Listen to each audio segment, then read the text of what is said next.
invitado hoy bajo los auspicios de la maldita circunstancia del agua por todas partes, incluida la que viene del cielo, y hemos invitado a dos escritores, críticos literarios y de arte, como son Carlos M. Luis y José Pras Ariol, que para mí son dos invitados de lujo.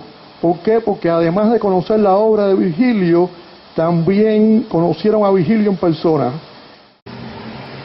Yo voy a comenzar con una pequeña anécdota, no de la Cuba republicana, porque ya eso me hace muy viejo, sino de la Cuba revolucionaria, y que tiene que ver con Virgilio, desde luego. Y aunque tenga que hacer una pequeña imitación, esa imitación de ninguna manera quiere decir nada en contra de él, ni mucho menos, al contrario.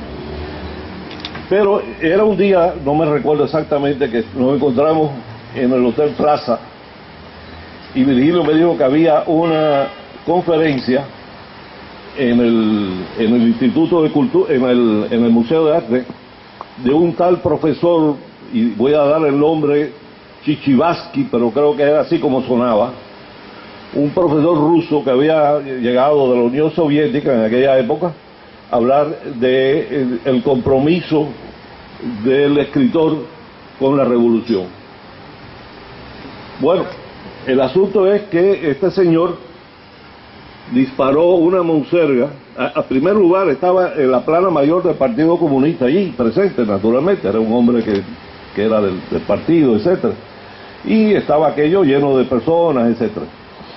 Virgilio y yo nos sentamos allí y este hombre comienza a hablar de la necesidad de que el escritor se uniese a los obreros, entrase en la fábrica y emprendiese una tarea similar a la de los obreros, o sea, que escribiese una literatura que respondiera a lo que en aquel momento se llamaba el realismo socialista.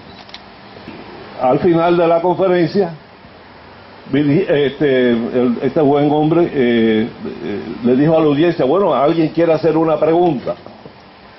Y Virgilio, ni corto ni perezoso, y yo no sé si algunos de ustedes conocieron a Virgilio personalmente, era una persona bajita, un poco enclenca, así una cosa, y levantó la mano, que parecía un gancho, y dijo, profesor, yo quiero hacerle una pregunta.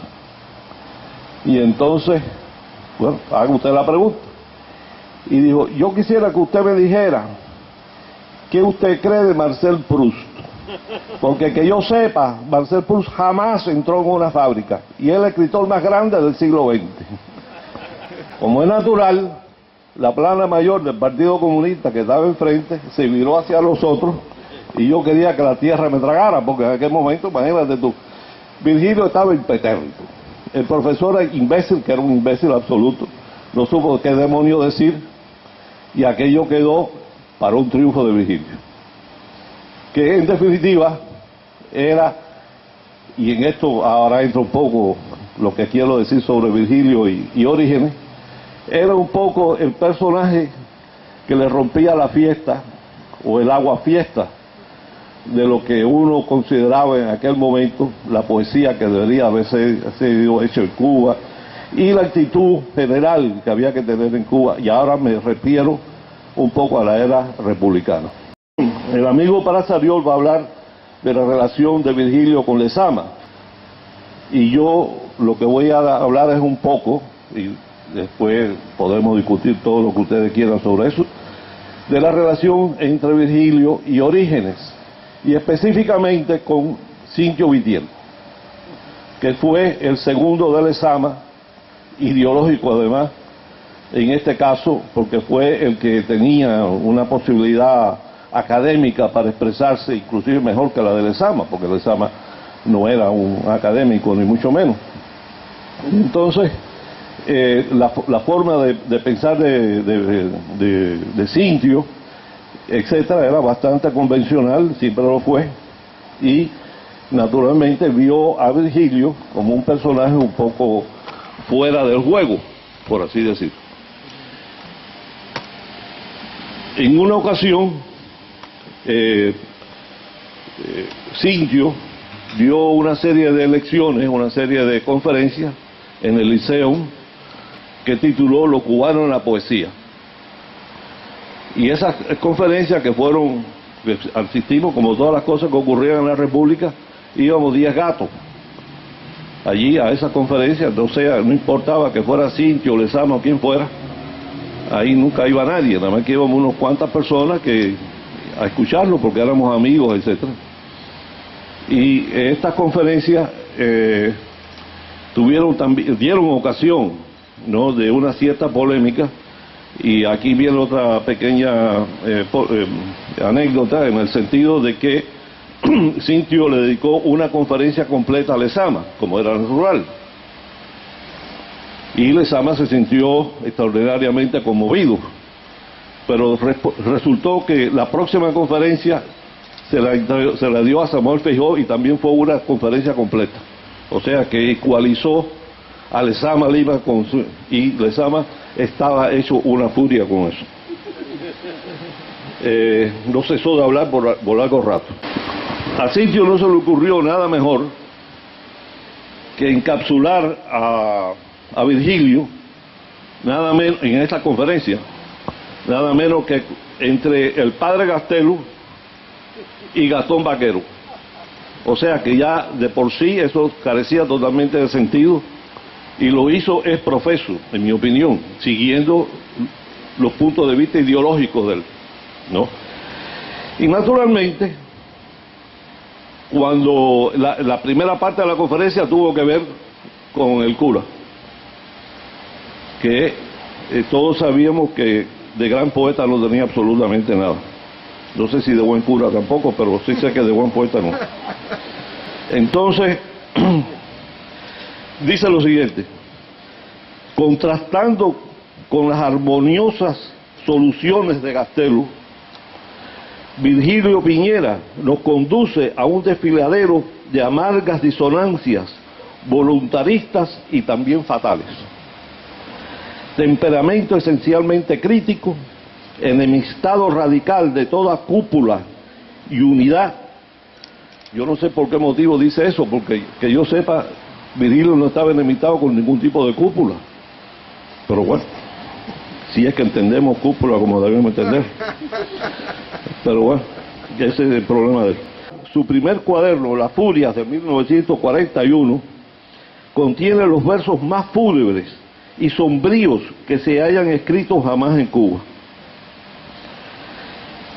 Sigue por ahí la cosa, y entonces dice lo siguiente: esa pupila analítica y desustanciadora, apta para ver las destrucciones de lo que solo conocemos en la minuciosa y retórica del danzante, que es uno de los poemas de él, pero no del nomón o número invisible de la forma, es la que en la isla en peso va a convertir a Cuba, tan intensa y profundamente individualizada en sus misterios esenciales por generaciones de poetas, en una caótica, telúrica y atroz Antilla cualquiera, para festín de existencialista. Voy a hacer una pequeña pausa porque estamos hablando en los años 50 y el existencialismo ya se había colado en Cuba, vía desde luego a Jean-Paul Sartre. Todo el mundo leía a Jean-Paul Sartre y nadie lo entendía, sobre todo el ser y la nada, pero se ponían las obras de teatro de él en La Habana, etcétera, y también se habían leído algunos de los cuentos de La Náusea y también se habían traducido al español La Edad de la Razón. Así que el existencialismo flotaba en el aire. Dice: la vieja mirada del autoexotismo, regresiva siempre en nuestra poesía, prolifera aquí con el apoyo de un resentimiento cultural que no existió nunca en las dignas y libres transmutaciones de lo cubano. Esto nada más que se le puede ocurrir a Cintio decir una cosa como esa, porque esa verbosidad de Cintio, ¿no? Trópico de inocencia pervertida. Lluís Clos, aquí se refiere a Lluís Clos, a No éxito de Sartre. Insular, radicalmente agnóstico. Tierra sin infierno ni paraíso. En el sitio de la cultura se entronizan los rituales mágicos y en lugar del conocimiento, el acto sexual. Lo cual me parece muy bien, pero ese es lo que él pensaba. retórica, pulpa, abundancia podrida, lepra del ser, caos sin virginidad, espantosa existencia sin esencia. Es obvio en el tono y la tesis de este poema el influjo de visiones que, como la Aimé Césaire en su retorno al país natal, de ningún modo y en ningún sentido pueden corresponderlo. Hasta aquí, Cincho. Como verán, y aquellos que están más o menos al tanto de lo que los origenistas creían, etcétera, esto significa en la Cuba de ese momento proseguir una vía de expresión que ya era en aquel momento anacrónica. El caso de que él menciona aquí, el retorno a un país natal de Aimé Césaire, bueno, el retorno al país natal se publica por primera vez en español, editado y hecho, o sea, traducido por Lidia Cabrera en el año 43, con unos dibujos de Wilfredo Lam.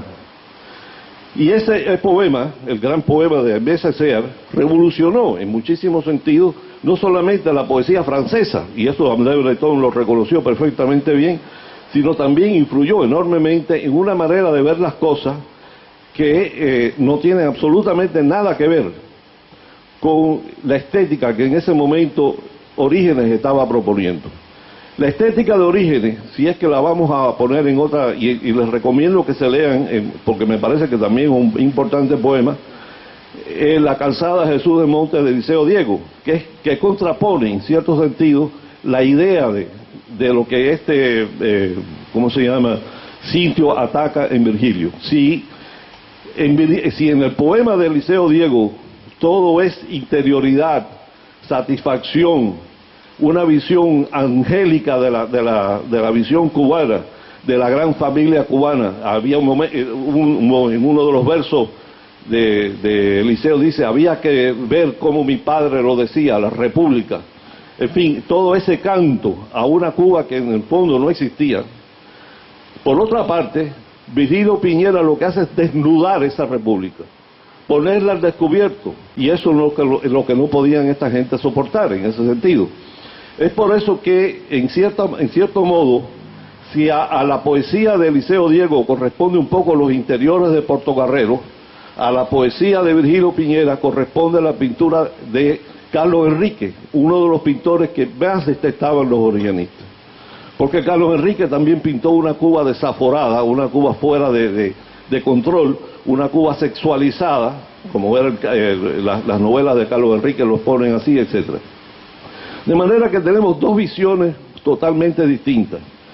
Visiones que no han sido, yo no creo que han sido estudiadas a profundidad cuando en los que se han metido en la historia de la literatura cubana, porque creo que son dos puntos de vista que se enfrentaron en ese momento, y como yo viví en ese momento al lado de ellos, me di cuenta perfectamente que, y eso además lo representó la revista Ciclón, a la cual Virgilio pertenecía, y Virgilio allí habló de Alfred Yarri, de una serie de gente que los origenistas no se atrevían a hablar de eso.